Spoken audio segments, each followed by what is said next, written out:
I guess what I enjoy most about romantic comedy is that when it has these kind of elements, and it kind of combines with your sort of second question, which is I love the ones that kind of make people laugh and cry and aren't afraid to sort of go to places that are more sad or darker, but also places that are lighter, and even sometimes have those emotions sitting side by side in a scene, you know.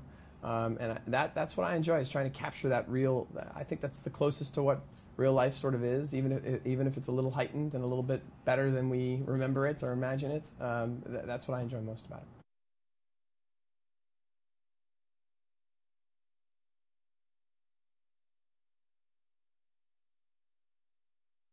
Katie was already attached, and that was a big part of why I wanted to make the movie. I thought she, you know, that lead actor always sets the tone for the caliber of what the actors can do, and she could do everything, you know, from drama to the comedy. And then we got Josh, who's equally adept at doing those things, and is just as charming and just as good looking, and they had incredible chemistry. And then around them, you know, we really wanted to put a host of all fresh faces that really popped in a movie like this, because I feel like if you go to romantic comedy and all of it, the burden is on the leads to be funny, it doesn't allow them to be more real sometimes, and it's nice to have a, you know, a real chorus of people around them that are funny in their own right. And we used the working title model a little bit for that, you know, from some of the great British comedies that have come our way. And we got improv artists from all over the country that are really, really well known for that, to play the neighbors and to play the CPS worker. And we got a great cast of characters.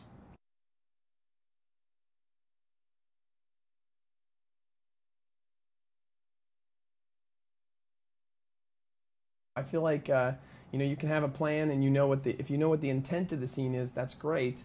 And the lines, you know, you need to capture it once maybe, but it's always best if you've got an actor who's skilled at that, at creating in the moment, or even in rehearsal. With a lot of the actors, I rehearsed for the week or week and a half before, and just to get them in the mood so that when they were on the set, they would be able to sort of free flow and do those things. I think it's almost like having a group of musicians, you know, and if they just play the notes that are on the page, it's one thing. But if you really let them riff and go, you get something else that's totally wonderful, and we were really fortunate.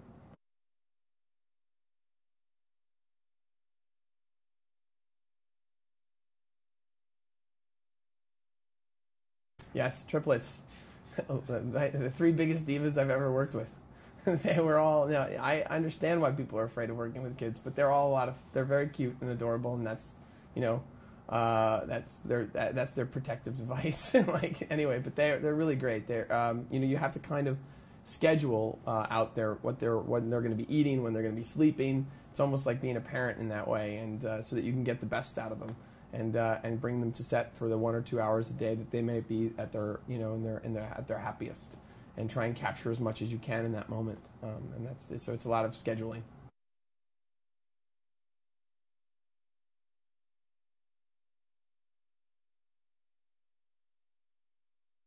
It was great. You know, Atlanta. I think it was really terrific to have a city on film that isn't, especially because so much of this was taking place in a community, and you didn't want it to feel like one of the thousands of communities you've seen in Los Angeles and all the TV shows or all the other movies.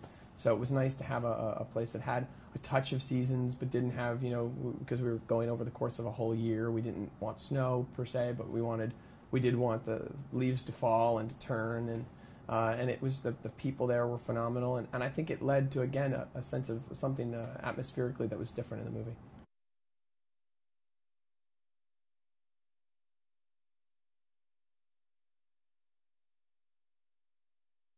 It starts with this awful blind date, you know, which some of us have been on, and the fact of the matter is, the movie goes from that moment to, you know, when these individuals end up raising a child together, really out of love for their friends and the child, more than out of even like for one another. And then all the chaos that happens to them, and really both of them being sort of in the sink or swim kind of situation, I think opens both of them up to love. And I'm not sure that if this event hadn't happened, not that they wouldn't have fallen for one another, but I don't know who they would have fallen for, because I think they're both really closed off kind of people at the beginning of the movie. And this child really kind of opens them up to the possibility of a relationship, and they fall for one another as a result.